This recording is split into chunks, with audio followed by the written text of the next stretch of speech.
اعوذ باللہ من الشیطان الرجیم بسم اللہ الرحمن الرحیم فَإِذَا انْسَلَخَ الْأَشْهُرُ الْحُرُمَ فَاقْتُلُوا مُشْرِكِينَ حَيْثُ وَجَدتُّمُوهُمْ. So when the sacred months have passed, then kill the polytheists wherever you find them and capture them and besiege them and sit in wait for them at every place of ambush. But if they repent, establish prayers and give zakat, then leave their way. Indeed, Allah is all forgiving, all merciful. 4 حرمت مہینے کے اندر اللہ نے 4 مہینے کی ان کو مہلت دی کہ یا تو وہ وہاں سے چلے جائیں، اور یہ سارا قصہ جو ہے اب یہ چل رہا ہے، یہ جو آپ اس کے اندر دیکھ رہے ہیں یہ فتح مکہ کے بعد کا قصہ ہے۔ ان کو کفار کو یہ مہلت دی گئی کہ 4 مہینے یا تو چھوڑ دیں یا کنورٹ کر جائیں یا جنگ کے لیے تیار ہو جائیں، اور جب یہ حرمت والے ختم ہو جائیں تو پھر قرآن نے بتایا کہ تم ان کو جہاں دیکھو ان کو پکڑو اور ان کو مارو، ان کو قتل کرو۔ مگر یہ آیت کو مس کوٹ نہ کیا کریں، اس لیے کئی دفعہ لوگ اس کو آیت کو کرتے ہیں کہ یہ مسلمانوں کو حکم دیا ہے کہ جہاں مشرک ہوں ان کو پکڑو اور قتل کر دو۔ یہ آیت جو اپلیکیبل تھی اسی زمانے میں مکے کے لیے صرف اپلیکیبل تھی، جب پروفیٹ صلی اللہ علیہ وسلم تھے۔ یہ وہ تیسری کیٹیگری تھی مشرکوں کی کہ جنہوں نے مسلمانوں کے ساتھ پہلے تو معاہدہ کیا، پھر اس کے بعد اس کی خلاف ورزی کی اور اس کے اندر جو تھا مسلمانوں کو دھوکہ دیا۔ اب بھی جو ہے مسلمان کے کو جو حکم دیا گیا ہے وہ یہ ہے کہ ان کو جو ہے موقع دو، اور اس کے بعد 4 مہینے کے بعد جو ہے تم یہ کرو۔ تو اس کی امپلیکیشن امپورٹنٹ ہے اس آیت کی یہ سمجھنے کی کہ یہ بڑی ٹائم باؤنڈ تھی، یہ اپلیکیبل سارے مشرکوں کے لیے کہ مسلمان جو ہیں ہر ایک کے خلاف جو ہے جہاد شروع کر دیں۔ یہ اس زمانے میں تھا جب نبی صلی اللہ علیہ وسلم تھے، اور اس لیے کہ اس زمانے میں جو تھا جب نبی تھے وہ ہی واز فرام دیم، وہ اسی زمانے میں تھے۔ مکہ جو تھا اس کو بھی خالی کرانا تھا کہ تاکہ وہاں پہ کفر نہ ہو، تو اس وجہ سے یہ ایک ٹائم باؤنڈ بھی کہتا ہے۔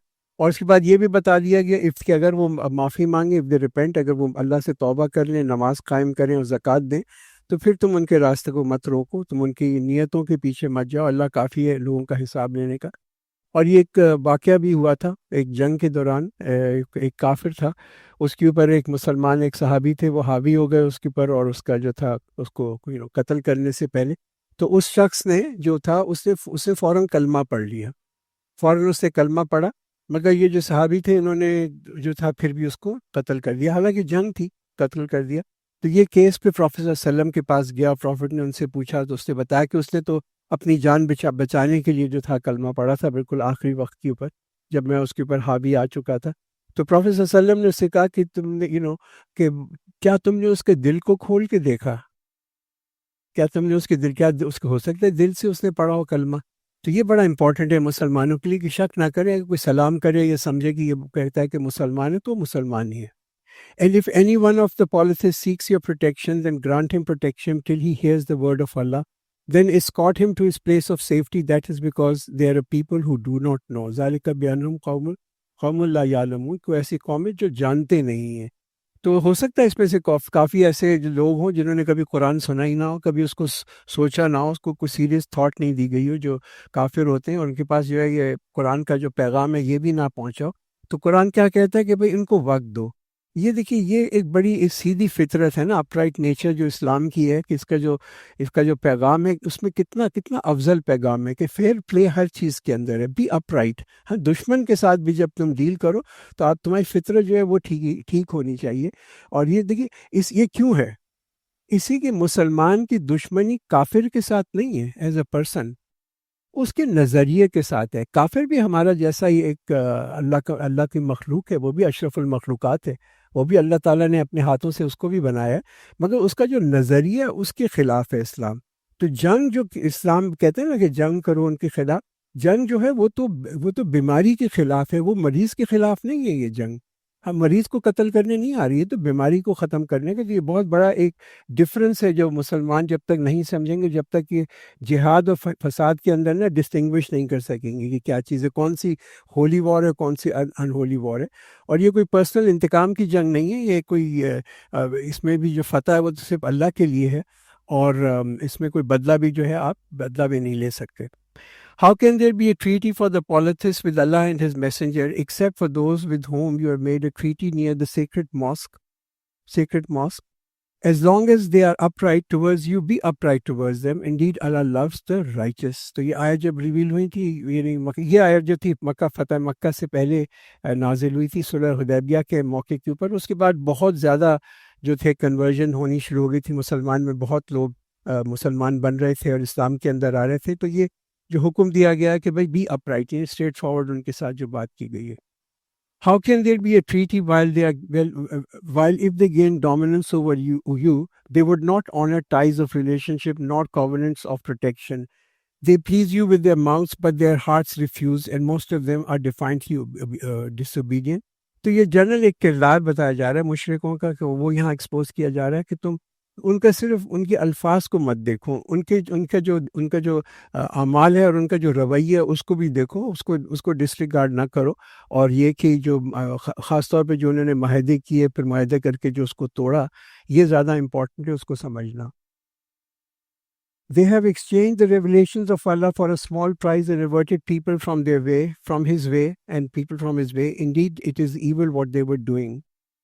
They do not observe towards the believers a pact of kingship or covenant of protection, and it is they who are the transgressors. But if they repent, establish prayers and give zakat, then they are your brothers in religion, and explain the message for a people who know. کہ اگر وہ توبہ کر لیں، نماز قائم کر لیں اور زکوٰۃ دیں، یہ چیزیں جو ہے نا، یہ اسلام کے مسلمان جو ہے نا کبھی نماز نہیں چھوڑ سکتا، زکوٰۃ دینا نہیں چھوڑ سکتا. یہ جو ہے یہ ڈسٹنگوش کرتی ہیں کہ کلمے کے بعد جو چیزیں کہ توبہ کرنا، پھر اس کے بعد نماز قائم کرنا اور زکوٰۃ دے، تو وہ قرآن کہتا ہے وہ تو تمہارے بھائی ہیں. جو کہ یہ دیکھیں اسلام کی یہاں سے ثقافت پتہ چلتی ہے، یہ جنراسٹی آف اسلام کی ہوتی ہے نا، کہ مسلمان جو ہے بڑا میگنانمس ہوتا ہے.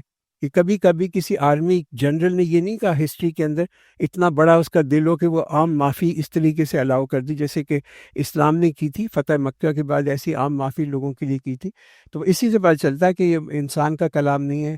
اور ان کو ایک کافر کو بھی اٹھا کے آپ کے بھائی کے اس کی رینک کے اندر لے آیا کہ اس کی وہی چیز ہے. اس سے پتہ چلتا ہے اللہ کے اندر کتنی رحم بھی اس اسلام میں کتنا ہے. And if they break their oaths after their treaty and defame your religion, then fight the leaders of disbelief. For indeed there are no oaths sacred to them, so fight them that they may detest. تو اگر وہ اپنے وعدوں کو توڑتے ہیں، قسموں کو توڑتے ہیں، معاہدوں کو توڑتے ہیں، تو پھر اللہ کہتے ہیں کہ ان کے ساتھ تم جنگ کرو. Will you not fight people who broke their oath and were determined to expel you and the messenger, and they initiated the attack against you first? Do not fear them, but Allah has more right that you should fear Him if you are believers. تو قرآن یہ مسلمانوں سے کہتا ہے کہ تم ان سے کیوں نہیں لڑو گے، کیوں نہیں تم ان سے لڑنا چاہتے اگر وہ تم سے وعدے کو توڑتے ہیں اور وہ نکالتے ہیں مسلمانوں کو، اور نبی کو اگر وہ نکالتے ہیں اور وہ تم پہ حملے کرتے ہیں، تو ان سے مت ڈرو، اللہ سے ڈرو. Fight them. Allah will punish them, and Allah will punish them by your hand and will disgrace them and give you victory over them and heal the hearts of the disbeliever. تو یہ دیکھیے جب تک کہ ناانصافی رہے گی نا دنیا کے اندر، جب تک جنگ تو ہوگی. وہ ہمیں تو اس کو ایکسیپٹ کرنا ہے اور امبریس کرنا ہے. ہم یہ سمجھتے ہیں کہ کیا مصیبت ہے ہر وقت جنگ، ناانصافی ہوگی تو جنگ ضرور ہوگی. اور اس کا جو مقصد، جنگ کا مقصد جو ہے وہ کوئی سیلفش موٹیو نہیں ہے، بلکہ یہ کہ وہ یہی موٹیو ہے کہ انصاف دنیا کے اندر ہو. اور اس انصاف کو قائم کرنے کے لیے تو ایک بہت ہی، میں کہتا ہوں، اونچا مقصد ہے کہ انسان کو اگر اس کے لیے جو ہے جنگ لڑنی پڑتی ہے اور شہید بھی ہو جاتا ہے، then it's a great cause.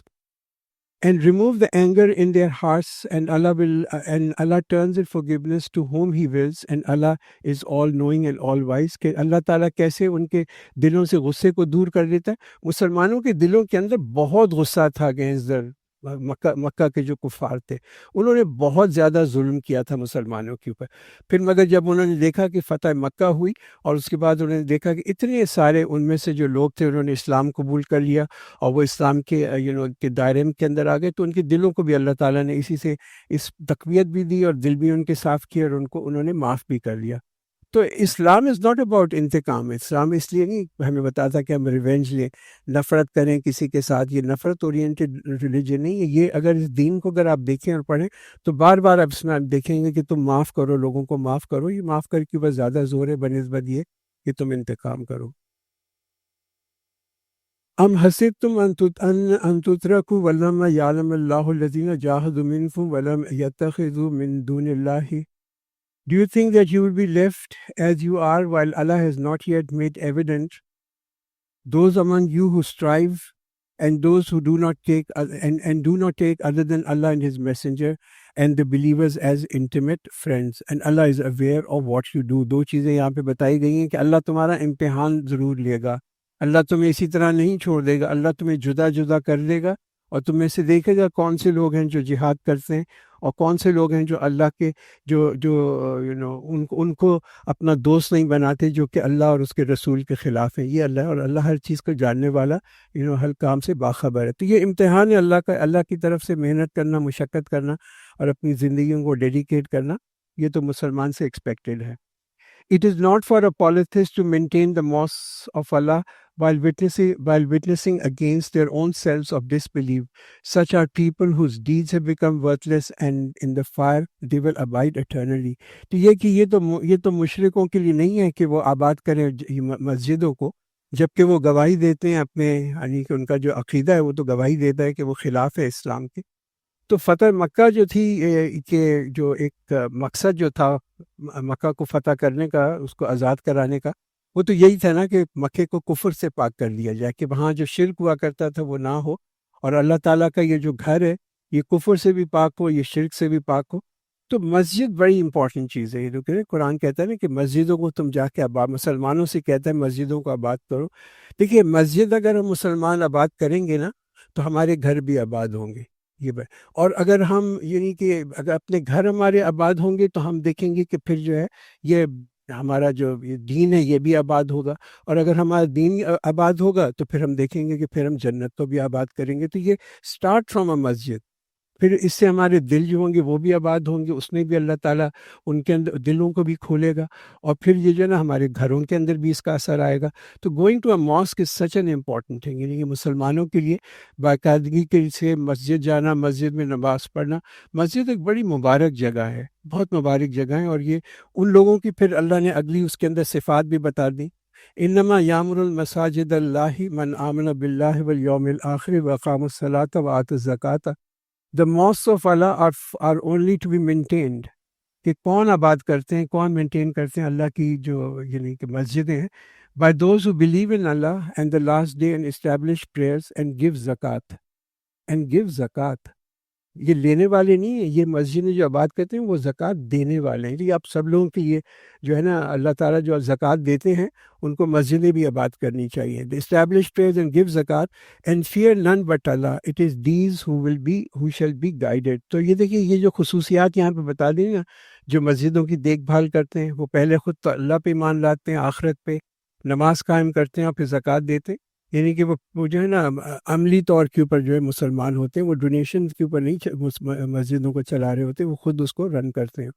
Have you made the providing of water for pilgrims and the maintenance of the sacred mosque equal to the one who believes in Allah and the last day and strive in the cause of Allah?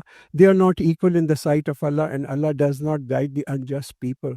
تو دیکھیے کفار جو تھے اس زمانے کے اندر، وہ یعنی کہ خاص طور پہ قریش جو تھے ان کے پاس چابیاں تھیں کعبہ کی، اور وہ جو تھے سمجھتے تھے کہ ہم کعبے کے جو نا ہم کنٹرول کرتے ہیں کعبہ کو. تو وہ بہت مدد کیا کرتے تھے. جو لوگ بھی باہر سے آتے تھے حج کے لیے، عمرہ کے لیے، دورے کے لیے، طواف کے لیے، ان کو جو تھا ان کی بہت مدد کرتے تھے. مگر ان کا عقیدہ جو تھا وہ شرک تھا، اسی کے تھے تو سب مشکل. تو ان کے جو جتنے بھی اعمال تھے جو حاجیوں کی خدمت کرنے کے، وہ تو سب اسی وجہ سے ضائع ہو جاتے. عقیدہ بڑا امپورٹنٹ ہے، عقیدہ بڑی امپورٹنٹ، اور عقیدہ جو ہے نا اس میں شرک نہیں ہونی چاہیے. اگر عقیدے میں شرک نہیں ہے تو چھوٹا بھی نیکی کا عمل جو ہے نا وہ بہت بڑا بن جاتا ہے. اور اگر عقیدے کے اندر شرک ہے تو بہت بڑا کام، یعنی کہ حاجیوں کی محنت مدد کرنا، مکے کو صاف رکھنا، اللہ کے گھر کو صاف رکھنا، یہ تمام اتنے بڑے نیکی کے کام ہیں، وہ بھی ایک بگ زیرو بن جاتے ہیں. عقیدہ کی اتنی امپورٹنس ہے.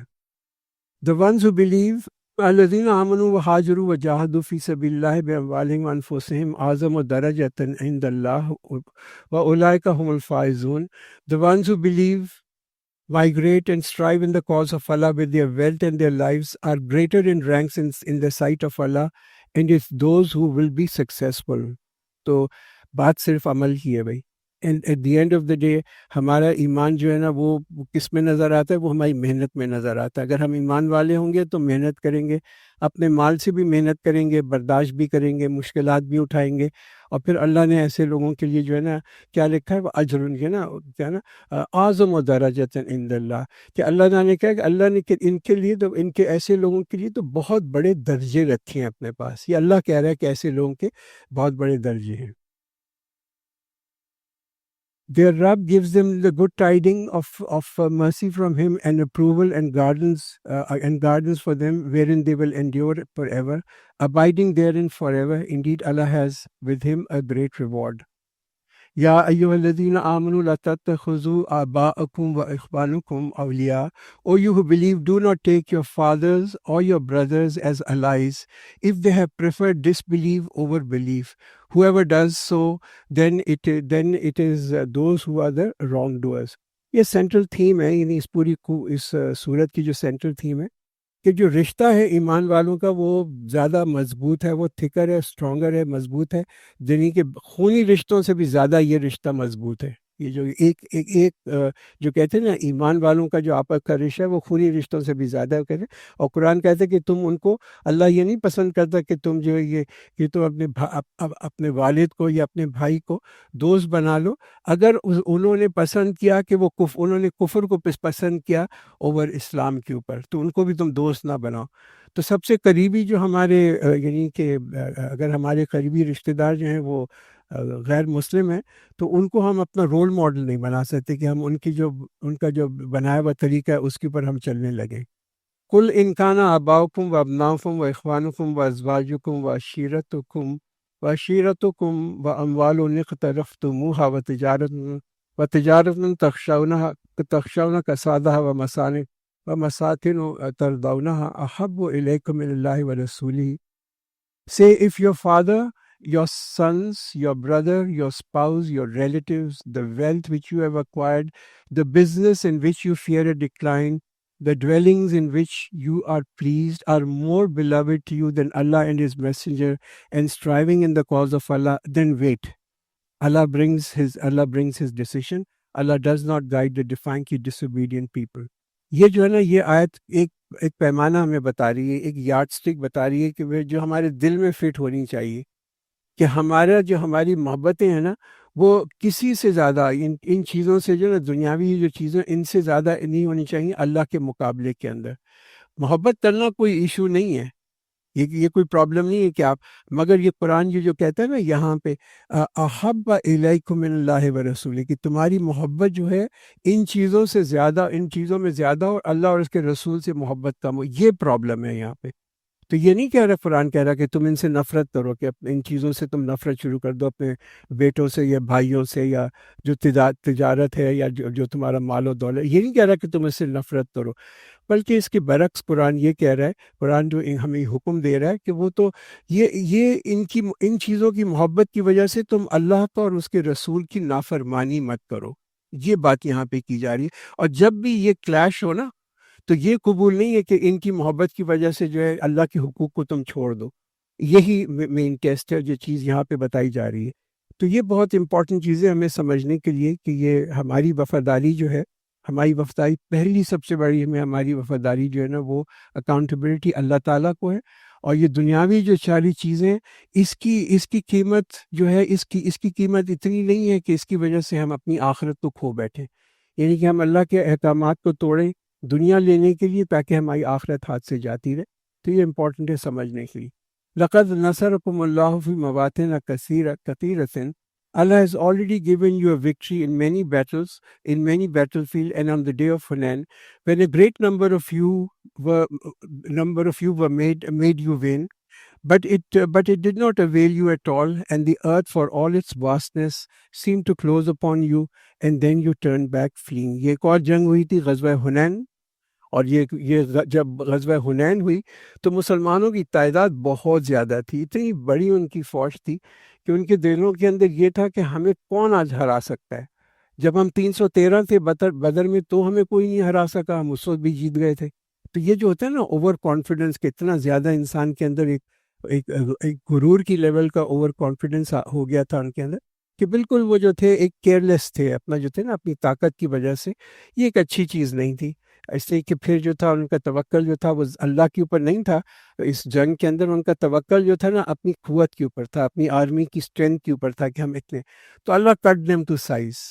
وہ ایسی جنگ ہوئی کہ سارا ان کا تکبر نکل گیا. آلموسٹ مسلمان جو تھے حنین کے اندر اتنی بڑی تعداد ہونے کے بعد جو تھے وہ اس کے بعد وہ جو تھے آلموسٹ لائک اس میں جو تھے لگ رہا تھا کہ مسلمان بری طرح سے ہار جائیں گے. Then Allah sent down tranquility upon his messenger and upon the believers, and sent down forces whom you did not see, and punished those who disbelieve, and that is a recompense for the disbelievers. تو آخر کے اندر پھر وہ جو تھے سب prophet صلی اللہ علیہ وسلم کے ارد گرد جمع ہوئے. پھر انہوں نے پھر نئی حکمت عملی کی اور پھر جو تھے وہ پھر اس جنگ کو جیتے. Then Allah will accept the repentance after that from whom He wills, and Allah is forgiving and or merciful. تو obviously جنہوں نے کہ اپنا اصلاح کر لی اس کے اندر, اللہ سے توبہ کی, جو ان کی غلطیاں تھیں حنین کے اندر, پھر اللہ تعالیٰ نے ان کو معاف کیا. O you who believe, indeed the polytheists are unclean, so let them not approach the sacred mosque after this, their final year. If you feel poverty, Allah will enrich you from His bounty, if He wills. Indeed, Allah is all-knowing and all-wise. تو یہ کہ یہاں پہ یہ جو final نصیحت مسلمانوں کی گئی ہے کہ بھئی یہ ایک آخری ٹائم ہے, اور یہ ایک ہی دفعہ ایسا ہوا ہسٹری میں, ایک دفعہ ہوا یہ 9 ذی الحج کو, یہ جو 9 حج جو ہوا تھا 9 ہجرت کا, 9th year آف ہجرت کے اندر, کہ اس وقت جو تھے حضرت ابو بکر جو تھے رضی اللہ عنہ, وہ ایک جماعت لے کے گئے مسلمانوں کی, اور انہوں نے بھی حج کیا اور کفار نے بھی حج کیا. اس کے بعد جو تھے کوئی غیر مسلم جو تھا وہ حرم کی باؤنڈری کے اندر نہیں آ سکا. اس کے بعد جو تھا 9 ہجرت کے بعد جو تھا وہ صرف مسلمان اس کے پاس. تو اللہ نے کہا کہ اللہ نے یہ جو ایک ناپاک آئیڈیالوجی تھی, ایک ناپاک نظریہ تھا, اس کو اللہ نے ختم کر دیا. پھر اللہ نے اس میں یہ بھی کہا کہ اگر تمہیں یہ خوف ہے کہ تمہیں کوئی تنگ دستی ہو جائے گی, تو اللہ تعالیٰ تو غنی ہے, وہ تمہیں اپنے پر کہاں سے فضل کے اندر دے گا. اس لیے کہ یہ بھی ایک لوگوں کو, مکے کے لوگوں کو یہ خوف تھا کہ اگر لوگوں نے اس کو کفار نے آنا بند کر دیا مکہ کے اندر, تو یہ جو معاشی ضرورت تھی وہاں پہ اس کے اثرات جو ہوں گے وہ بہت زیادہ ہوں گے. اس لیے کہ اتنے سارے لوگ آیا کرتے تھے. مکہ کی تو پوری اکانومی, پوری معیشت جو تھی وہ تو ڈپینڈنٹ تھی اس کے اوپر کہ لوگ کعبہ پہ آئیں, اس کی زیارت کریں. تھرو آؤٹ دا ایئر لوگ آیا کرتے تھے. مگر ہوا کیا اس کے بعد کہ کافروں نے تو آنا بند کر دیا, اس لیے کہ ان کے لیے تو منع دی ہو گئی تھی, اور فتح مکہ بھی ہو گیا تھا, تو مسلمان ہی تھے صرف وہاں پہ. مگر اس کی فوراً بعد ایجپٹ جو تھا اس پہ مسلمانوں کی حکومت آئی, سیریا کے اوپر مسلمانوں کی حکومت آئی, ایران جو تھا اس کو فتح کر لیا گیا, اور اتنا مال غنیمت مکہ کے اندر آیا اس کے بعد کہ بالکل ٹوٹل خوشحالی ہر طرف ہو گئی. یعنی کہ ایک ایسا زمانہ بھی آیا کہ لوگ جو تھے مدینہ میں, لوگ یہ ڈھونڈا کرتے تھے سڑکوں پہ نکل کے کہ بھئی کوئی زکوٰۃ کا مستحق ہے جس کو ہم زکوٰۃ دیں. یہ اتنی زیادہ خوشحالی وہاں پہ ہو گئی. تو مورل سبق ہمارا یہی ہے اس کا کہ بھئی یہ خوف نہ کریں کہ رزق کہاں سے آئے گا. یہ اللہ تعالیٰ جو ہے اللہ کے خزانے بہت بڑے ہیں, ہم سے بہت, یعنی کہ اب تک اللہ ہمیں رزق دیا ہے, ہمیشہ دے گا. تو یہ اکنامک ریپرکشنز جو ہیں اس کے اوپر جو ہے زیادہ انسان کو نہ سوچے, وہ جو کہتے ہیں نا بین کاؤنٹر نہ ہو جائے. Fight those who do not believe in Allah and the last day, and do not prohibit what Allah and His Messenger has forbidden, and who would not adopt the religion of truth from those who were given the book, until they give jizya willingly and feel themselves subdued. تو یہ جو آخری آیت ہم آج جو کر رہے ہیں یہ بیسکلی جزیہ کے اوپر ہے. تو یہ تبصرہ جو ہے یہ اہل کتاب کے اوپر مڑا. ابھی تک ہم جو تھے وہ کفار کی بات کر رہے تھے, اب اہل کتاب کے اوپر. اور یہ آیت جو تھی یہ پریلوڈ تھی, یعنی کہ یہ گراؤنڈ ورک کر رہی تھی غزوہ تبوک کا, جو کہ اس کے بعد ہونے والی تھی. غزوہ تبوک جو تھی وہ اگینسٹ رومن آرمی, جو مسلمانوں کی جنگ کی. تو وہاں پہ جو تھا یہ بتا دیا گیا کہ اگر تم کسی جگہ کو فتح کرو تو وہاں کے لوگوں سے تم جزیہ لے لیا کرو, اور یہ کہ تاکہ پھر وہ تمہارے سبمیشن اس کے اندر آ جائیں, تمہارے تابع ہو جائیں. تو انسان فرام انسانی حقوق پوائنٹ آف ویو, جو ہم کہتے ہیں نا ہیومن رائٹس کے پوائنٹ آف ویو سے, مسلمان اور غیر مسلمان ایکولی برابر ہیں. ان کی بھی زندگی کی حفاظت کرنی ہے, ان کی مال و دولت کی حفاظت کرنی ہے, ان کی جو عبادت گاہیں ہیں ان کی حفاظت کرنی ہے. بٹ ان کے پاس جو اگر مسلمانوں کی حکومت ہوتی ہے تو ایک لمیٹڈ پولیٹیکل رائٹس ہوتے ہیں جو نان مسلمس کے ہوں. یہ جزیہ جو ہے ان سے لیا جاتا ہے. This is like a protecting money, because ان کو جو کفار رہ رہے ہوتے ہیں مسلمان ملکوں کے اندر, وہ ایگزیمٹ ہوتے ہیں کہ وہ جہاد ان کے لیے جہاد ایگزیمٹ ہوتا ہے. مگر یہ ایون جزیہ جو ہے یہ ایگزیمٹ ہوتا ہے, عورتیں نہیں دیتی, بچے نہیں دیتے, بوڑھے لوگ نہیں دیتے, جو معذور ہیں وہ نہیں دیتے, جو راہب ہیں یعنی کو مونکس وغیرہ جو ہوتے ہیں, جو ان کے جو گرجوں وغیرہ کے اندر ہوتے ہیں, ٹیمپل میں ہوتے ہیں, وہ نہیں دیتے. کون دیتا ہے؟ صرف بالغ مرد جو ہیں وہ دیتے ہیں, اور وہ بھی according to their earning capacity اس کے لیے دیتا ہے. تو یہ اسلام کی میں کہتا ہوں کہ ایک انٹرنیشنل پالیسی ہے. اور جب وہ مسلمان ایران گئے اور ایجپٹ گئے تو انہوں نے پہلے لوگوں کو یہی ٹرمز آفر کی, یا تو ہم سے تم لڑو, وی ول فائٹ, یا تم اگر ہم سے پیسفل کو ایگزسٹنس چاہتے ہو تو جزیہ دے دو, we will protect you, and that is there. So یہاں پہ ماں کے رکتے ہیں. آج جو ہم نے آج ہمارے 2 ریکیپس ہوں گے, اور اسی وجہ سے میں تھوڑا رکھا تھا. پہلا تو ہم نے جو دیکھا ان آیتوں کے اندر وہ جو تھا وہ تو ایک تو یہی تھا کہ بھائی جنگ ایک انسان کو اچھی چیز نہیں لگتی, مگر اس کی تیاری کرنا بہت ضروری ہے. اور ایسی تیاری کرو کہ تمہارا جو دشمن ہے وہ بالکل وہ ٹیریفائڈ رہے تم سے. اور یہ کہ یہ ہم جو ہے نا ایک ہمیں فالس سینس آف کمفرٹ نہ ہو, ایک اطمینان نہ ہو کہ جی بس ہم تو جو ہے نا حفاظت کے اندر ہیں. اور ہمیں تو خاص طور پہ آج کل کے زمانے میں تو ہمیں ایک سبق لینا چاہیے. دیکھ لیں مسلمانوں کا کیا حال ہوا بوسنیا کے اندر, غازہ کے اندر, ایران کے اندر کیا حال ہو رہا ہے, کہ جب مسلمان ان پروٹیکٹڈ ہوتے ہیں تو پھر ان کا ضرور قتل عام ہوتا ہے. دوسری چیز جو ہے وہ ہم نے دیکھی کہ جو اللہ کا دشمن ہے جو وہ ہمارا دوست نہیں ہو سکتا. Be prepared for that. کہ یہ جو ہم آج کل ایک بہت سلوگن سنتے ہیں نا, اور لوگوں سے سنتے ہیں, تو وہ یہ نہ سمجھیں کہ یہ سلوگنز پہ مت جائیں. اور غیر مسلمان جو ہے وہ مسلمان کا کبھی بھی دوست نہیں ہو سکتا. بھٹو نے کہا تھا نا کہ ہم گھاس کھائیں گے, کھا لیں گے, مگر بوم بنائیں گے. It makes lot of sense. اور بہت میں آپ کو بتاؤں اس وجہ سے اللہ تعالیٰ نے وہ بنانے کے بعد اس پاکستان کو بچا کے رکھا. تیسری چیز جو ہم نے دیکھی وہ تو یہی ہے کہ آنر جو ٹریٹیز ہیں ان کو آنر کرو, معاہدے جو کیے ہیں اس میں خیانت مت کرو. مسلمان جو ہوتے ہیں بڑے پریڈکٹیبل ہوتے ہیں, وہ پیچھے جا کے اس طرح کا کام نہیں کرتے, اسٹریٹ فارورڈ ہوتے ہیں. دیکھیے, اور چوتھی چیز جو میں نے آپ کو بتائی تھی وہ کہ اسلام اور مسلمان جو ہیں وی ہیو نتھنگ اگینسٹ کافر. کافر کے خلاف ہم نہیں ہیں, ایز اے پرسن انڈیویجول کے خلاف نہیں ہے. اس کو بھی اللہ نے ہی پیدا کیا, وہ بھی اشرف المخلوقات ہے. وہ جو آئیڈیالوجی اس کی ہے نا, اس کا جو نظریہ ہے, اس کے ہم خلاف ہیں. تو یہاں تو ہم آ کے آج کا ختم کرتے ہیں. اب میں یہ جو 10 ہم نے چپارے کیے ہیں, اگر ہم ان 10 پاروں کے بارے میں سوچیں تو ہم اس کو تھوڑا سا سیناپسس کریں کہ ان 10 پاروں میں ہم نے سیکھا کیا, تو کیا ایک میسج ہے. تو ریئلی اگر آپ دیکھیں, ہم نے سورہ فاتحہ سے شروع کیا اور پھر یہاں پہ سورہ توبہ کے اوپر ہم پہنچے, 10 ساڑھے 10 پارے ہم نے کیے. تو ہم نے یہی دیکھا کہ قرآن ہمیں کیا سمجھاتا ہے. وہ یہی سمجھاتا ہے کہ بھئی یہ تمہاری ایک سفر ہے, ایک زندگی جو ہے نا تمہاری, وہ تو ایک سفر ہے اللہ کی طرف. You are constantly going. ہم ہر منٹ ہر سیکنڈ جو ہے اللہ کے قریب ہوتے چلے جا رہے ہیں. اور یہ جو ہے ہم ultimately we will get close to ہم. اللہ کے بالکل قریب ہو جائیں گے. ہر لمحے جو ہے اس کے ہم قریب ہوتے چلے جاتے ہیں. تو قرآن میں ہم نے جب پڑھنا شروع کیا اور شروع کی سورہ فاتحہ ان کو دیکھا, تو اس میں قرآن نے ہمیں کیا سکھایا. اس میں قرآن نے ہمیں یہ سکھایا کہ اللہ کو کیسے جانو گے. اللہ کی صفات کے تھرو جو اللہ ہمیں بتاتا ہے اپنے بارے میں, اس کو ہم کہ اللہ کو کس طریقے سے جانیں گے. تو ایک تو ہم نے یہ دیکھا کہ وہاں پہ اللہ کی صفات کیا ہوتی ہیں, اور یہ کہ پھر ہم نے یہ دیکھا کہ جب ہم اللہ کو جانیں گے صرف اپنی عقل سے نہیں, مور لائک اپنے دل سے اللہ کو جانیں گے. اللہ کی پہچان جو ہوگی, جب اللہ کی ہمارے دل کے اندر پہچان ہوگی تو پھر ہمیں عبادت بھی جو اللہ کی ہم کریں گے وہ ایک بڑی محبت کے ساتھ ہوگی. وہ کوئی ایک کہتے ہیں نا کہ ایک عادت نہیں بن جائے گی ہماری, کہ نماز جو ایک ہیبٹ ہے, ایک عادت ہے, بٹ ایک دل سے انسان نماز بھی پڑھے گا. پھر قرآن نے آگے چل کے جیسے جیسے ہم آگے بڑھنے شروع ہوئے تو بہت ساری شریعت کے حکم ہم نے دیکھے قرآن کے اندر. اس میں ہم نے یہ بھی دیکھا کہ قرآن ہم یہ سکھایا کہ ہم لوگوں کے ساتھ کیسے سلوک کریں. ہمارا اگر ایمان ہوگا نا تو وہ نظر آنا چاہیے, وہ ایمان نظر آنا چاہیے ہمارے گھر میں, وہ ایمان نظر آنا چاہیے ہمارے معاملات میں, ہماری معاش میں, ہماری معیشت میں. جس طریقے سے ہمارا لوگوں کے ساتھ سلوک ہوتا ہے وہ سارا ہمارا ایمان دکھا رہا ہوتا ہے. the way we treat people, the way we deal with people, وہ سارا قرآن دکھاتا ہے. تیسری چیز جو میں نے ان 10 اس میں پاروں میں ہم نے دیکھی کہ قرآن ہمیں ایک شیشہ دکھاتا ہے, ایک کہتے ہیں نا کہ آئینہ دکھاتا ہے. اور وہ آئینہ دکھاتا ہے کہ دیکھو ان قوموں کے بارے میں دیکھو, اور ہسٹری بتاتا ہے کہ اللہ نے ان کو کتنی نعمتیں دیں, ان کو حکومت دی، ان کو دبدبہ دیا، ان کو ہر چیز جو تھی دنیا کی بہترین ان کو دی، مگر پھر بھی وہ گمراہ ہو گئے۔